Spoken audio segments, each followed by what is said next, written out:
420 हो जाएं सावधान। अब शुरू हुआ एक नया अभियान, कोई भी कहीं से घुमा सकता है ये नंबर 1811 4000। टोल में हो गड़बड़ और दाम भी हो बढ़कर, या किसी तरह की और गड़बड़, तो घुमाइए ये नंबर 1811 4000। यही कंज्यूमर हेल्पलाइन। जागो ग्राहक जागो। जी बिजनेस में आपका एक बार फिर स्वागत है। आप देख रहे हैं आज की बड़ी खबर। खबरों में आगे बढ़ते हैं। ग्राहकों को सेवा देने के मामले में सबसे ज्यादा बदनाम बैंक हैं, लेकिन असलियत में सबसे लचर सेवा बीमा कंपनियों की है।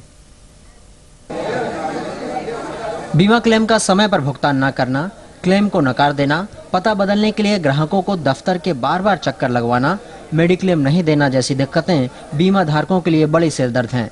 जानकारों के मुताबिक बीमा कंपनियों में शिकायतों के निपटारे के लिए अलग से सेल होने के बावजूद शिकायतें कम होने का नाम नहीं ले रही हैं।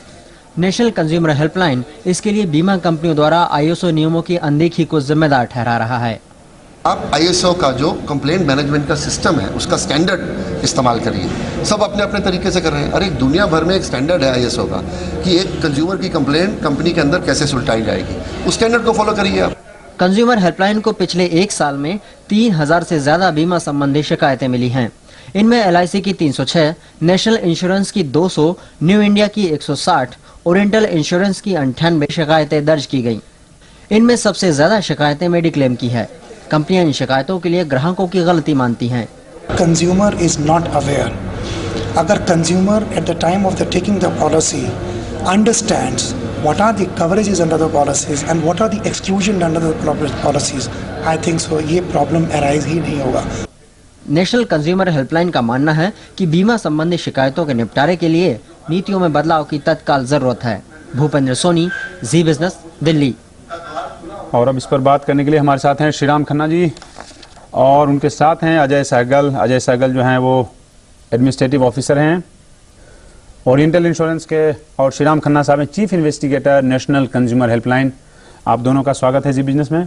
आपसे शुरुआत करते हैं खन्ना साहब।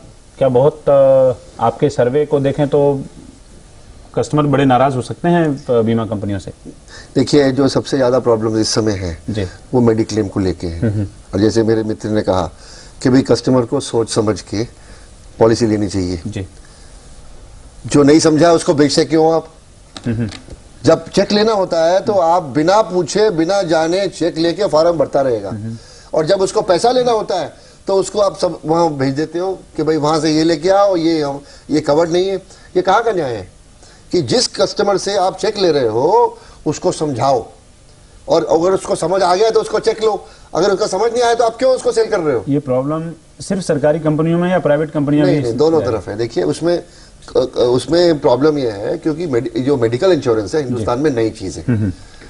पहले लाइफ इंश्योरेंस, गाड़ी का इंश्योरेंस, आग का इंश्योरेंस, ये सब रहता था, पर हेल्थ का जो इंश्योरेंस है वो अभी नया है। तो लोगों की उम्मीदें इससे कुछ और हैं। अब एक्चुअल में कंपनीज क्या उनको दे पाती हैं, क्या नहीं दे पाती हैं, ये उनको सच्चाई से बताना चाहिए। अजय जी, आप एग्री करते हैं इनकी बात? देखिए, ऐसा है, जहाँ तक सवाल है मेडिक्लेम पॉलिसी का, ये नई पॉलिसी नहीं है। 20 साल से since 1987 this policy is effective. Policy market में चल रही है जी। लेकिन आज के टाइम के अंदर there has been awareness in the mind of the public, so they have gone more into that mediclaim policy. Reason कि आजकल मेडिकल बहुत एक्सपेंसिव हो गया, so everybody wants to go in for that. What I personally feel कि problem क्या है कि अगर ये बेसिक चीज कस्टमर को समझा दी जाती है कि what are the coverage and exclusion, ये प्रॉब्लम कभी भी अराइज नहीं होगी। होता क्या है कि कस्टमर को भी जो है जल्दी होती है, कई बार वो सिंपल आया जी मेरी पॉलिसी करनी है।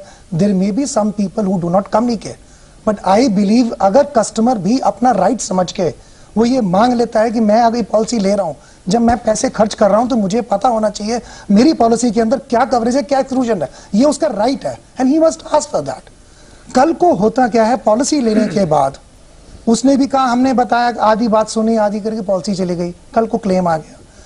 आप ये देखिए, इंश्योरेंस कंपनी भगवान नहीं है कि वो ये कह दे कि प्री एग्जिस्टिंग है कि नहीं है। मैं बताता हूँ, जिस देश में पढ़े लिखे लोग, इलिटरेट इतने ज्यादा हों, उनको भी मेडिक्लेम लेने का उतना ही हक है जितना बिल्कुल हक है, बिल्कुल हक है। और हम पढ़े लिखे लोगों को भी कई बार उतनी बारीकी में जाना संभव नहीं हो पाता। ऐसे में क्या फर्ज नहीं बनता जनरल इंश्योरेंस कंपनियों का उनको बारीकी से आप समझा और समय पे उनका क्लेम आप सेटल करें? मैं जब कभी भी किसी से बात करता हूं, जहां तक सवाल है मेडिकल पॉलिसी का, मैं हमेशा यही कहता हूं, कई बार कस्टमर आता है कि मुझे पॉलिसी की कंडीशन नहीं, सवाल आपका नहीं, सवाल कंपनी का है। कंपनी सवाल पॉलिसी कंडीशंस की बात कर रहा हूं मैं। जब कभी भी आता है तो वो कस्टमर कहता है कि मुझे पॉलिसी कंडीशन दे दीजिए। पॉलिसी कंडीशन से उसको कभी भी जितनी मर्जी पढ़ ले वो नहीं समझ में आएगा। हर पॉलिसी में एक जिस्ट होता है, वो जिस्ट उसको बताता है कि उसमें क्या कवर है क्या नहीं है। जी। मोस्ट ऑफ द केसेस में बताया जाता है, बट कई बार ऐसा भी होता है कि कस्टमर को नहीं समझ आया या उसने जो है उस चीज को ध्यान नहीं दिया। कल को पॉलिसी बनाई, मेडिकल कराया, जमा करा दिया और क्लेम आ गया तो उसके अंदर प्रॉब्लम क्यों आती है मैं ये भी बता देता हूं। जो इन्होंने बताया कि प्री एग्जिस्टिंग प्रॉब्लम क्लेम के अंदर जो प्रॉब्लम आती है, प्रॉब्लम क्यों आती है? मैं भगवान नहीं हूं, आप भी भगवान नहीं है, क्लेम प्रोसेस करने वाला भी भगवान नहीं है, लेकिन जब वो डॉक्टर के पास जाता है वो ट्रीटमेंट तभी करा सकता है जब वो फैक्चुअल बताएगा। जब वो फैक्ट बताता है तो वो पॉलिसी लेने की डेट से पहले की डेट आती है, तो इसको प्री एग्जिस्टिंग कहा जाता है। अदरवाइज वो पॉलिसी पेएबल है। अगर पॉलिसी लेने के बाद उसको कोई डिजीज डेवलप होती है जो विद इन पॉलिसी प्रीव्यू में होती है, दैट इज कवर्ड।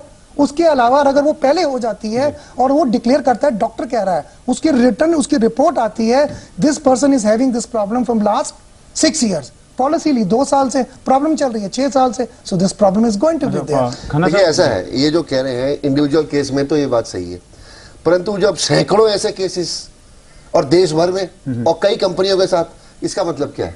इसका मतलब यह है इन कंपनियों का मेडिक्लेम बेचने का तरीका ऐसे आधार पर है जिस आधार से कस्टमर को तकलीफ हो रही है। सच को छुपाते हैं। नहीं, देखिए उस समय बेचने का टाइम होता है, तो जो बेचने वाला है तो जो अच्छी अच्छी बातें बता देगा, और जो उसको लगता है कि नेगेटिव बात जा सकती है वो उसको दबी जबान में कहेगा। या इस तरह से ज्यादातर तो प्राइवेट कंपनियां करती हैं। नहीं, देखिए जो बोनस है और कोटा है वो तो पब्लिक सेक्टर एम्प्लॉइज को भी मिलता है, और जो उनके परफॉर्मेंस के ऊपर उनको पैसा ज्यादा मिलता है। एक छोटा सा अंतिम आंसर चाहूंगा आपसे कि कैसे सुधार होगा? देखिए हम ये मांग कर रहे हैं कि IRDA के चेयरमैन राव साहब और मिनिस्ट्री ऑफ फाइनेंस में जो अधिकारी हैं जो इंश्योरेंस सेक्टर को रेगुलेट करते हैं, उनको इंश्योरेंस सेक्टर में कंपनी लेवल पे ग्रीवियंस रिड्रेसल सिस्टम तय करने को पड़ेंगे कि वो कैसे। LIC में तो बढ़िया सिस्टम है, बाकी कंपनीज के जो रिड्रेसल सिस्टम है वो they are much to be desired. और दूसरा एक ISO का स्टैंडर्ड है, ISO 10001, 10002, 10003, वो ये लागू करे कस्टमर रिड्रेसल पे,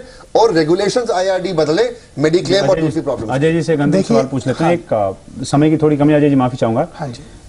कैसे सरकारी कंपनियों का इमेज बढ़िया हो और सरकारी कंपनी, आप मानते हैं कि थोड़ी और सर्विस बेहतर करने की जरूरत है? अंतिम सवाल है आपसे। देखिए सर्विस लेवल ऑलरेडी बहुत इंप्रूव हो चुका है। अवेयरनेस के मामले में चीजें ग्राहक को काफी बताई जाती हैं ताकि उसको बाद में प्रॉब्लम ना हो। जहां तक बढ़ाने की जरूरत है उसको। Improvement is always open. कभी भी ऐसा नहीं होता कि आप even if you are 100% it can still be improved upon. अभी जो कंज्यूमर वॉइस का सर्वे छपा है उसमें पब्लिक और प्राइवेट सेक्टर में जो फर्क है वो 5-7% का है, ज्यादा फर्क नहीं है। खन्ना साहब थोड़ी समय की कमी है, आपका भी शुक्रिया, और अजय जी आपका भी शुक्रिया, आप हमारे स्टूडियो में आए, महत्वपूर्ण जानकारी दी।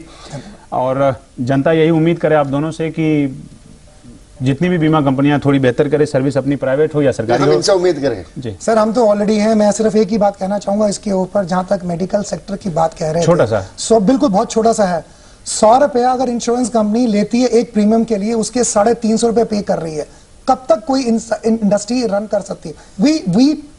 we still as a public sector company have the responsibility। हम लोग उम्मीद यही करें कि सर्विस थोड़ी बेहतर हो जनता के लिए। और इसके साथ ही अभी वक्त हो चला एक ब्रेक का। ब्रेक के बाद आज की बड़ी खबर जारी रहेगी। देखते रहिए जी बिजनेस, आपका फायदा।